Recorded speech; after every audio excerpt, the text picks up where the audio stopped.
Hi, I'm Brent. They told me to stay out of family business, but what they really meant was stay quiet while they erased me. My name gone from my mother's will, my memories rewritten in front of my face. And when I asked why, they laughed, said I was just the girl who showed up too late.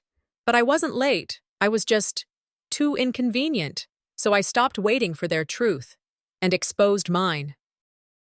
They say blood is thicker than water, but in my family, blood often boils. I hadn't planned on showing up. Not today, not for this. But then again, plans rarely mattered in a house where silence screamed louder than words. My phone buzzed that morning. Family meeting, be there. No name, no explanation, just a command. Typical. I parked outside the house where I'd grown up. The same porch swing still creaking in the wind, the same faded shutters. Yet nothing about it felt like home. I stepped inside, expecting cold shoulders and colder coffee. What I got was worse: indifference. The chairs in the living room were arranged too neatly, like some kind of intervention circle. Everyone was already seated. My father, stoic as ever, nodded without warmth. Colin, my older brother, barely looked up. Denna, his wife, smiled. That kind of smile that didn't reach the eyes. I sat down. No one offered me coffee.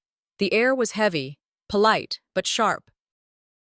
Like a knife wrapped in a napkin. Denna started with the usual. We thought it'd be good to talk as a family. Clear the air. Clear the air. More like suffocate with it. I tried to ask what this was about, but Colin cut me off with a look. Denna leaned in slightly, always poised, always in control. Lissa, she said sweetly, do you even understand how these things work? This is about family. Real decisions. Not feelings. I bit the inside of my cheek. Hard. She didn't need to finish the sentence. She never did. The message was clear. I didn't count. The room didn't flinch. No one defended me. My father looked at the rug. Colin checked his phone. Even the ticking clock behind me seemed louder than their silence. This is family business, Denna said, tilting her head like she was explaining something to a child. Maybe it's best if you stay out of it, Lissa. There it was, like a slap dressed in pearls. I felt the heat rise, but I didn't show it. Not today. I smiled, thin, practiced. If they wanted silence, I'd give them stillness. But my mind wasn't quiet. They'd rehearsed this. I wasn't called here to contribute. I was summoned to observe, to witness my own erasure. And yet, I knew things. I remembered things. Every slight, every whisper behind closed doors. I had spent years biting my tongue until it bled. Not anymore. Suddenly, I was back 5 years, standing outside Colin's garage, trying to tell him something I wasn't supposed to know. Denna's weird behavior with the accounts, the way she isolated Mom, the sudden cold war between cousins that had always played together. I'd seen it starting to rot from the inside. She's family now, he'd said back then. Don't stir the pot. And just like that, I'd learned to shut up, smile, nod, be the good daughter, the invisible sister. But this moment now, it was identical, word for word. Stay out of it. I excused myself, calmly, casually, and went to the guest bathroom. The door clicked shut behind me like a vault. I leaned on the sink and stared into the mirror, not to check my face, but to steady my breathing. Then I pulled out my phone, swiped through to the folder I'd hidden years ago. Screenshots, voice memos, a spreadsheet I'd copied from Colin's desktop one Thanksgiving when he thought I was looking for pie. If silence is loyalty, I muttered, then maybe I've been loyal to the wrong people. I tapped out a message to Claire, my old college roommate. She was one of the few who knew I wasn't just paranoid. She had the envelope I'd mailed her 3 years ago. Sealed, labeled, open if anything happens to me. Hey, I typed. Remember that thing I told you to hold on to? I might need it soon. Before leaving the bathroom, I replayed Denna's words in my head, mocking her tone. Stay out of family business, I whispered. Then, lower, darker. Let's see how they like it when the family business goes public. I stepped back into the living room. They hadn't moved. Denna was still talking, some fake story about estate planning and inheritance conversations. I didn't sleep. The ceiling fan clicked steadily overhead, and I stared at it like it might spell out answers in Morse code. Last night kept replaying in pieces. Denna's tone, the way Colin kept his eyes averted, how Dad stayed quiet like always. Something wasn't sitting right. Denna had looked cornered, even when she was smiling. And Colin? That silence wasn't neutrality. That was fear. I sat up in bed, wrapped the blanket tighter, and opened my laptop. I'd never considered myself paranoid, but some things stopped making sense years ago. The missing folder from Mom's estate binder, the time the house locks got changed without notice, that misplaced trust paperwork I'd once filed away, only to find it scanned and relabeled later with a different date. I started dragging files into a new folder, old tax forms, emails with subject lines like urgent, review request, scanned copies of checks that didn't match the ledger. All stuff I'd quietly collected out of habit. Never spoke up. That's what they liked about me. They thought I was safe because I stayed silent. They were wrong. The morning light crept through the blinds as I dressed for work. Just another Monday, just another legal clerk heading into an office filled with paper, stale coffee, and secrets people thought they'd buried. At my desk, I kept my head down, smiled at my supervisor, printed what looked like routine real estate files. What I was really doing was pulling archived property records, anything tied to the family name. 2 years ago, Denna had shoved a document under my nose and said, "Just sign real quick, we're streamlining things." I had no questions asked. I told myself it was routine, like she said. Now I wasn't so sure. I printed it again. This time I actually read it. The wording didn't feel right, some vague clause about power of attorney tied to an unforeseen mental incapacity. My mother's name was listed. I swallowed hard. "You okay?" Carla, a paralegal across the room, asked gently. "Yeah," I said too quickly. "Just family stuff." She raised an eyebrow. "Careful with that. Family stuff has claws." She turned back to her monitor, but I didn't miss the warning. I knew she meant well. But I wasn't scared of the legal claws. It was the emotional ones, the kind that dig deep and stay buried until it hurts to breathe. I finished printing and slid everything into my bag. Not for review, for defense. Later that evening, back in my apartment, I opened a folder from Mom's old emails. I'd almost forgotten about it. A chain labeled Birthday Plans, April. The subject line caught my eye. Invitation draft, sent by Mom 3 months before she passed. She'd written it to Colin, asking him to forward it to the rest of us. A little backyard dinner, nothing fancy. Said she wanted all her kids there. But I never got that invite, not even a mention. Then I saw it. Denna had replied. "I'll handle distribution. No CC, no follow-up." The email stopped there. I closed my eyes. This wasn't just about money or documents. This was a calculated erasure, a gatekeeping of love. Denna hadn't just kept me out of a meeting, she'd kept me out of a memory. I whispered to no one. This wasn't just about family politics. This was personal. That truth hit harder than any financial red flag. They hadn't just ignored me. They'd made sure I didn't exist where it counted. I paced the room, stopped, and stared at my phone for a long while. Then I called Colin. He answered on the third ring. "Hey," I said calmly. "Quick question about Mom's will." He paused. "That's something Denna handled." "Right," I said, pretending to be confused. "It's just, I remember there being a second trust account. Do you know if it was ever closed?" Long silence. "I'll have to check," he said stiffly. Before I could let him off the hook, I added, "And that birthday invite? Did Mom ever mention it to you directly?" He didn't answer. That silence? That was confirmation. I didn't push further. I thanked him, hung up, and sat on the edge of my couch. He knew. He just didn't want to choose sides. This wasn't about legality anymore. It was about power, influence, control. And Denna had been calling the shots long before I noticed. I pulled out the folder again. Loose notes. It was still labeled. How naive. I had a list forming in my mind. Get the original will. Compare signatures. Cross-check bank movements during Mom's final months. I knew where to look. I just needed time. And quiet. A notification pinged. Facebook. A message from Marlene, our second cousin from Delaware. We hadn't spoken in years. Hey, I don't know if this matters, but I think Denna deleted you from Aunt May's contact list years ago. I saw the printout when I visited. Your name was scratched out. I stared at the screen. It wasn't just suspicion anymore. It was systemic. I typed back slowly.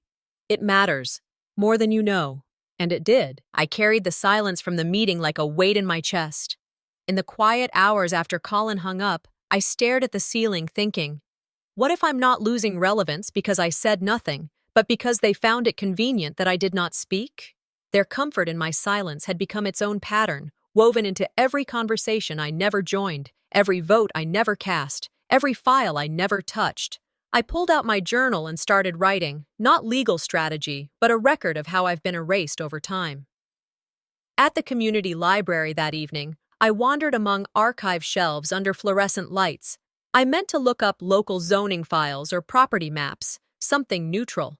Instead, I stumbled across a legal notice from 5 years ago. Denna had filed a power of attorney in my name. I never signed it. That document, she claimed, gave her authority over certain property decisions. My pulse quickened. I thumbed through pages, scanned them discreetly on the public scanner, saved them in my encrypted folder. I whispered to myself, this isn't just about me anymore. Back at home, I plastered sticky notes on my walls. Every name, every date, every absence. They formed a grid. How Denna steadily replaced me in roles my mother used to hold, arranging lunches, budgets, property meetings, names removed from ledgers, my trust fund redrawn, my reminders never sent. I mapped it all, eternal removal in gradual strokes. The more I laid it out, the clearer the image, a methodical takeover. I met Joanna at our usual diner, the booth by the window. I brought up the forged power of attorney casually. Hey, did you ever see Mom mention that? I got a notice linked to it. Her face tightened. She paused, shifted her eyes, and changed topics. She offered grilled cheese, asked about her kids. I paid, stood, and walked out. Her silence told me everything. Either she was complicit or afraid to speak. That night I played an old voicemail from my mother. Her voice, calm and warm. Call me when you get this, honey. Nothing more. Not drama, not guilt, but it felt sacred. I held it close, replaced in mind a new voice. Sometimes the strongest people are the quietest, until they strike where it counts. I recorded my own video journal behind locked. The next afternoon, I parked just outside the Robards estate. Same house I'd visited since childhood, same hedges trimmed like a postcard. But the place felt like it grew taller, colder. I sat for a second, hand on the ignition, looking at the front door. That house used to mean something. Now it felt like walking into a courtroom where everyone already made their judgment. I stepped inside. Denna greeted me with a smile stretched too wide, like she'd practiced it in the mirror. Her hug was air, her hands cold. The others barely looked up, just enough to acknowledge I was there. I noticed how the chairs had been shifted. The one I usually took near Colin was nudged back, angled out. I took it anyway. They didn't say a word. Denna opened with some forced comment about property taxes. I nodded, said nothing. She launched into a presentation about the new foundation project in Mom's name, showing sketches and mentioning timelines. But every time she addressed a task, she attached it to Colin. Colin and I will review that. Colin's handling approvals. I raised my hand once, offered a small note about design oversight. Maybe we should get input from... Denna cut me off, still smiling. Let's let the architects decide, Brent. She turned back to her folder like I was a classroom interruption. I leaned back and watched. The little cues, people shifting when I spoke, the pause when someone forgot I was in the room, it added up. I saw how Denna pulled the strings with this polished calm, how everyone followed the lead. Then came the moment.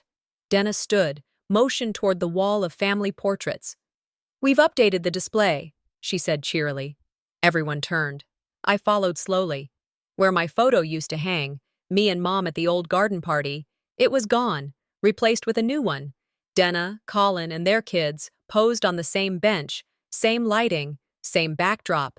The frame even matched. A gasp slipped from someone in the room, barely audible. Denna turned quickly. Just refreshed the wall. Needed updating. I said nothing. Not then, not there. But inside, I was burning. Not the kind that lashes out. It was a colder fire. Quiet. Focused. We moved on to refreshments. Tea, crackers. Denna approached, offering me a glance and a question. Would you like to see the draft plans? I nodded. She smiled, walked away. Then, not bothering to lower her voice enough, whispered to Colin, "She's always wanted to feel important." I caught the twitch of his mouth. No defense, just agreement. I excused myself, took the long way out through the hall. I paused again at that photo. Underneath it, a new plaque. For the legacy we will build. Builders, they think. I see erasers. Outside, I slid into my car and didn't start it right away. I sat with the quiet, let it settle, then lifted my phone. Recorded a voice memo. Today, they erased me again. But I will not vanish. I opened my encrypted folder. Case against Denna. Added a new entry. Portrait removal equals symbolic takeover. Then a message. I'll need your help soon. I felt every eye on me that day at work. Not because I wanted the attention, but because I knew I was unraveling something. I kept glancing at my screen, where I'd drafted an unsent email to Denna. I saw what you did. I erased it. Typed it again. Erased it once more. The cursor blinked, daring me to expose the wound. My mind raced, replaying her silent takeovers, her calm dominance. I realized fear wasn't that I'd lose. I was terrified of being right. I sat with that discomfort, reminding myself, they set this trap. I'll decide when to step out of it. Back at my desk, I dove into estate records, pulling digital wills, trust papers, scanned letters. I found a backup file of my mother's will, the version she shared with me years ago, and compared it to the official version Denna claimed was final. My breath caught. The clause naming me as a co-beneficiary was removed. They had edited my mother's death. My probate attorney friend confirmed it quietly over a call. She said, "If you push, this becomes public." I swallowed hard. I wasn't surprised anymore. I was resolved. I sat down and composed a letter to Denna. I asked for clarity on the final will. I CC'd Colin and the family lawyer. I kept it measured. No threats, only facts. Then I mailed it via tracked, signature-required delivery. Later that evening, I walked through the churchyard my mother loved. The air smelled like dew and old wood. I sat on the bench where she once whispered to me, "Stand tall even when it's quiet." I tapped record on my phone. I sent the letter. Now silence begins its test. I replayed her voice from an old clip. You don't always need to prove them wrong. Just live like they already are. I let it sink in. I wasn't hoping for validation anymore. I was building my own truth. When I got home, I laid out a checklist. Scan the letter's receipt, print backup copies, secure digital files. I slipped them into a folder labeled, "In case they escalate." I called Claire. She answered after 2 rings. I said, "If something happens, will you speak for me?" She paused. Then, "Always." I let a small, firm smile cross my face. I wasn't alone. Later, heading upstairs, I found a slim envelope under the door. No name, no handwriting, just a folded sheet inside. On it, in neat script, I pulled into the driveway again with that folder burning like a secret in my hands. The Robards' estate looked the same, but tonight it would feel different. Tension hung in the air. Denna's smile was sharp, Colin's posture stiff. I walked in and placed the folder squarely on the coffee table so everyone saw it. No hiding. I thought, they'll see or pretend not to, but I refused to stay invisible this time. Denna offered me tea. I declined. The folder carried my message. Someone asked about the letter I'd sent. Denna answered before I could speak. That's unnecessary drama. I leaned forward. I asked in a steady voice, "Would you prefer I remain silent forever?" The room froze. Sounds muffled. Even the hum of the chandelier felt heavy. I walked past the portraits, glancing at the blank spot where mine once hung. then turned back at her with resolve burning in my eyes. Then Denna snapped. She accused me of leaking sensitive files to the press. She claimed I emailed her calling her usurper. Her voice trembled slightly. Enough. She quoted a phrase only I'd used in my private journal. That was her mistake. She exposed her own surveillance. She had read my documents all along. Her plan to frame me stumbled over her pride. Shock flickered across faces. My vindication was a cold clarity in that room. I asked her to move to the private study. The others followed silently. I opened the folder. Will comparisons, forged documents, internal emails. Denna tried to interrupt. I let her talk. Then I said, "You edited my mother's legacy. You tried to erase me. I saved this so I could prove you wrong." She lunged with threats. "You'll regret this." But I held my ground. My voice was firm. "I regret keeping silent longer." Denna stormed out. Colin stayed. No comfort offered. I stood alone among relics, Mom's awards, framed photos, her piano. I mentally flagged which files to send to my lawyer. Tears threatened, but I swallowed them. I whispered, "I didn't break. I'm just beginning." Behind me, the study door clicked. The front doors to the Robards' estate stood wide open, welcoming a stream of guests dressed in evening formals and shallow intentions. I walked in alone, my heels clicking across the marble floor like a metronome counting down. The main hall buzzed with polite chatter and practiced laughter. Familiar faces mingled: donors, family, reporters, old church folks trying to feel relevant. At the center, lit perfectly beneath the chandelier, stood Denna. She smiled like nothing had happened. Colin stood to the side, stiff again. I clutched the folder in plain view, letting it become part of me. No hiding, no slipping it under coats or waiting for the right moment. This was the moment. And tonight, silence had no corners left to retreat to. Denna began the program with a speech about legacy and vision, her voice smooth as honey, but just as thick. She talked about trust, responsibility, family. Her words floated over the audience, warm and rehearsed, but I listened harder than anyone. She spoke of those who lead and those who support, her way of slicing me out with civility. My fingers curled slightly at her misuse of the word unity. A donor raised a hand, asking about the original trustee list. Denna answered with a smile. "That's all been streamlined." Then misnamed me.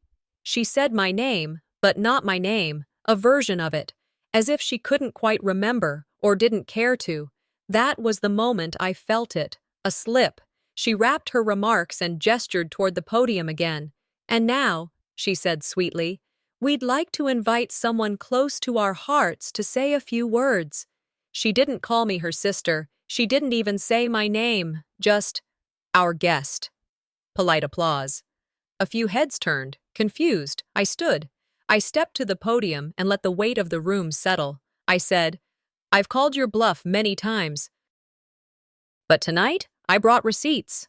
I opened the folder and lifted the documents, showing side-by-side copies of two versions of my mother's will, highlighted differences, signatures, dates. This version, I pointed to the original, named me co-beneficiary. This one, I pointed to the altered version, erased me. There were whispers. Faces stiffened. Some looked at Denna. She raised her hand slightly, interrupting, trying to say it was all a misunderstanding, but her voice cracked. I continued, louder now. "And these emails," I held up printed copies, "show how the internal narrative was rewritten, not just by mistake, but with intent." A hush fell as I turned toward the event coordinator and asked him, "Can you project the file I sent this morning?" He hesitated, glanced at Denna, then nodded. Behind me, the screen lit up. A digital copy of an internal email appeared, Denna's words typed clearly, damningly. "We'll erase the memory, shape the story, and by the time she realizes it, we'll already own the narrative." Gasps rippled through the room. I didn't rush. I read the line aloud, slowly. "You didn't just exclude me. You scripted me out." Denna reached for the mic. Her voice trembled. "She's taking things out of context." "Context?" I repeated. "You framed me, cut me out of family photos, and changed a legal will. That's not context. That's control. Her face turned pale. Colin shifted his weight but said nothing. The room belonged to me now, and they all knew it. I wasn't shouting. I didn't need to. Truth carried its own volume. I stepped back from the mic, letting the silence finish what I'd started. A few guests murmured, a camera clicked, phones recorded. Denna retreated behind the podium, her eyes darting, mouth slight. The applause had long died down.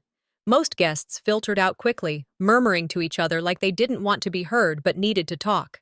Some glanced back over their shoulders at me, then down at their phones, as if trying to calculate what all of it meant. I didn't move, not yet. Denna was still inside the hall, off to the side, flanked by two committee board members pretending they hadn't heard what they heard. Her composure frayed at the edges, chin up, but her eyes darted too fast. She smiled too hard at anyone who made eye contact. That brittle smile that says, "Nothing's wrong," when everything's crumbling. I turned away and walked down the left corridor, the one few people used. It curved around to the east wing, past old portraits and dusty grandfather clocks. The light dimmed with each step, but I knew where I was going. I reached the archive room, one of the last places untouched by the show Denna had built. The key was still hidden in the same drawer where Mom used to keep the Christmas candle molds. I flicked on the overhead bulb, the kind that buzzed for a few seconds before warming. File cabinets stretched wall to wall, rows of neatly labeled folders and old estate ledgers. The smell was paper, dust, and time. I moved fast, but methodical. Lower left drawer, locked. I jimmied it open with a thin letter opener. And there it was, a small black flash drive with a label, handwritten. Confession Bell 2014. My stomach clenched as I plugged it into my laptop. The folder opened with a single audio file. I clicked play. Denna's voice. Calm. Steady. Too steady. She'll never check the archived version. It's too buried. We remove her clause. Quietly. No one will miss it. She was always an outsider. Silence. Then, if anyone asks, we say it was misfiled or misread. The original intent holds no legal weight. A pause. Then the coldest part. She's family only in name. I closed my eyes, not in pain, but in clarity. Every doubt I'd once clung to evaporated. The knife wasn't accidental. It was sharpened, aimed, and driven in on purpose. I rewound it, played that last sentence again, memorized it. The sound of footsteps pulled me back, slow, deliberate, coming down the same corridor I had just walked. I closed the laptop, grabbed the flash drive, and turned. Colin stood in the doorway, eyes hard to read. "Why are you here?" he asked. I didn't flinch. "Looking for truth, and I found it." He stepped in, arms crossed. "You always think you're the only one who knows pain." I reached into my pocket and held up the flash drive. "You want to hear your sister plan a life where I never existed?" Before he could answer, Denna appeared behind him, her voice sliced in. "She's trespassing and stealing private property." I didn't back down. I held out my phone, thumb on the speaker button. "Go ahead. Call the police." But first, hear this." I played the audio. Denna's own voice filled the hallway. "She's family, only in name." Colin stepped back. Denna's mouth opened, but nothing came, just the sound of her breath catching. From around the corner, a few guests still lingering had gathered, curious, pulled by the tension. I saw a phone raised, recording. "You were going to erase me," I said, louder now. "You thought because I didn't fight you at first, I never would." Denna's mask cracked. "That recording is illegal." I stepped forward. "So is altering a legal will." Her voice rose. "You think you can destroy me with half-truths and dramatics?" "No," I said, calm. "You did that to yourself. I just turned the light on." I walked past them both, into the main hall again. Most guests were gone, but a few reporters remained, waiting for some post-event quotes. I didn't hesitate. I stepped onto the stage and raised my voice without needing a mic. "I'd like to make a final statement." A few phones turned toward me. The flash from a camera hit my eyes. I've recovered a recording from 2014, one that clarifies the choices made around my mother's estate. It includes my sister's voice, her words, her intent. I held the flash drive between two fingers. This is not about revenge, it's about honesty. Tonight, the family has two options: own the truth or continue the lie. But the record will show one of us chose transparency. Denna tried to interrupt. I didn't give her space. I scanned the room. Faces met mine, unsure, uncomfortable, some sympathetic, some stunned. But none looked away. The silence said everything. I handed the drive to a member of the Foundation's legal team standing nearby. "It's all in there. Do what's right." I stepped back. Let it breathe. Denna moved toward me, but stopped herself. For the first time, she looked small. Colin didn't speak. He looked at the drive, then at me, then away. Later, I returned to the archive room, relocked the drawer, and walked out into the courtyard. I needed air. I needed stillness. I pulled out my phone and opened the video journal app, pressed record. They forced my hand, but they can't say I lied. Now everyone knows. I slipped the phone back in my pocket and looked up at the night sky. Then, behind me, near the far edge of the garden, I heard It was a quiet morning in Brooklyn. Crisp air, trees starting to rust at the edges. I sat at my usual corner table at the cafe near Myrtle Avenue, where the windows faced the street and the hum of the city felt just far enough to breathe. Notebook open, pen steady, coffee cooling untouched beside me. Not all closure comes with applause. I wrote that line slowly, pressing each word into the page like I needed to make it real. The noise in my head had finally started to thin out. I watched a father holding hands with two kids, one swinging from his arm, the other tugging at a scarf. They laughed. I didn't feel bitterness watching them. I just observed. I stopped expecting Denna to apologize. That realization hit soft, like a tired breath. Maybe it's all right. Maybe forgiveness doesn't have to come from her lips for me to start forgiving myself. Fall always felt like a reckoning. Something about the air, the way the days pull back into themselves. I flipped a few pages in my journal and landed on a quote I'd jotted down weeks ago. "The truth will set you free, but first it will piss you off." Gloria Steinem had it right. That truth had cost me everything I thought was solid, but gave me something else in return: a new spine. Later that day, as I folded laundry in my small apartment, a message popped up on my phone. Unknown number. I tapped it. One sentence. "Can we talk? Martin." I stared at it for a long moment before typing back. "Where?" An hour later, we met at the park, near the chess tables. Martin wore the same kind of tailored coat I remembered, but he looked 10 pounds lighter. Not physically, just unburdened. He didn't waste time. "I've filed." I nodded. "She poisoned more than just your inheritance," he said. "She tanked a deal I'd worked on for months, told the investors I wasn't stable enough without her oversight." His jaw tightened. She didn't just control the family. She wanted to control the world around her, me included. He handed me a folder.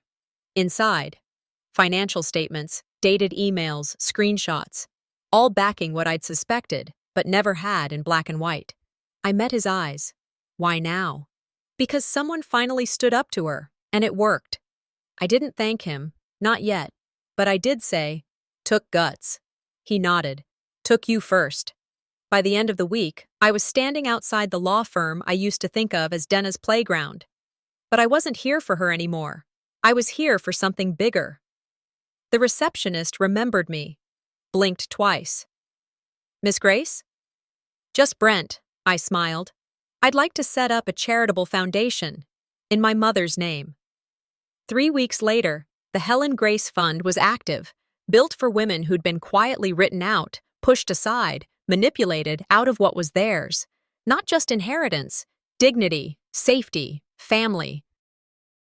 One afternoon, a young woman, couldn't have been more than 23, sat across from me at a conference table. Her voice trembled when she said, "They made me sign everything. I didn't know I had rights." I leaned in. "You do, and I'll help you see them." It wasn't a grand gesture. It didn't need to be. She just exhaled, and that was enough. Even the staff I used to avoid looked at me differently. Warmer, not pity, respect. And some cousins who'd ghosted me at Christmas started sending just checking in texts. I was rewriting my place in the story. Then, one foggy Sunday morning, Colin called. He asked to meet. Just us.